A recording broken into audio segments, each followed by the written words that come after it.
Welcome to a new video from EU Drumeport. In the last video about airspace classes, we talked about the world of airspace and how it's organized based on its unique characteristics and the rules that govern flight. Beyond the standard controlled and uncontrolled airspace, there are other airspace categories where safety concerns require temporary or permanent flight restrictions. Understanding these areas is essential for planning and carrying out drone flights effectively because many of them might need extra permits. These zones include Prohibited Zone. Think of this as a no-fly zone designated for safety. Typically, it's the state that restricts these areas. You can only fly here with a special state permit or with authorization from authorized individuals or companies.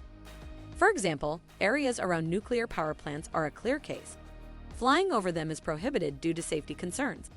In some countries, you might get exceptions by coordinating with plant security, provided you follow the rules. Restricted Zone.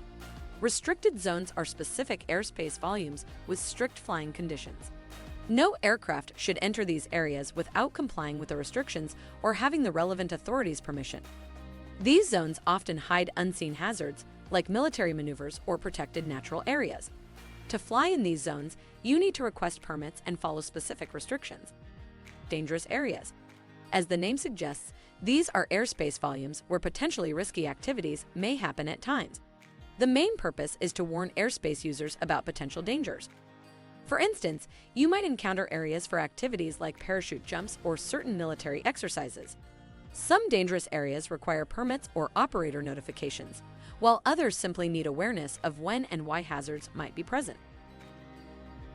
Temporary Reserved Airspace. TRA is like a reserved area in the sky, set aside for specific activities. It's used for things like military exercises, air shows, or events that could affect airspace safety.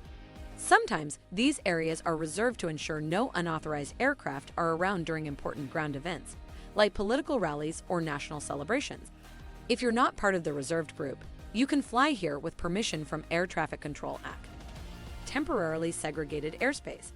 TSA is quite similar to TRA, but with a key difference: you can't get permission from ATC to fly here.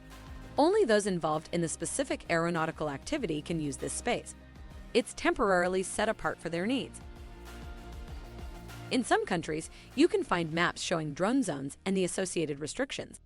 But here's the thing: these maps might not always tell you why a zone is off-limits.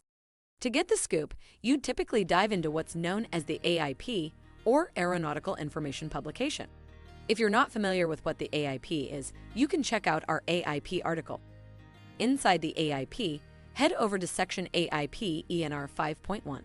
There, you will find the lowdown on all those zones we've been chatting about.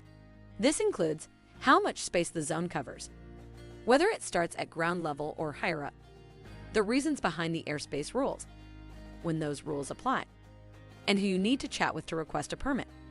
In some cases, depending on where you're flying, you might need to check out a few more guides or resources to make sure you've got all the details you need. Thank you for joining me on this adventure.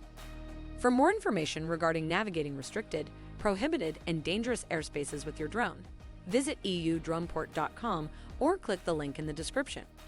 Safe flights!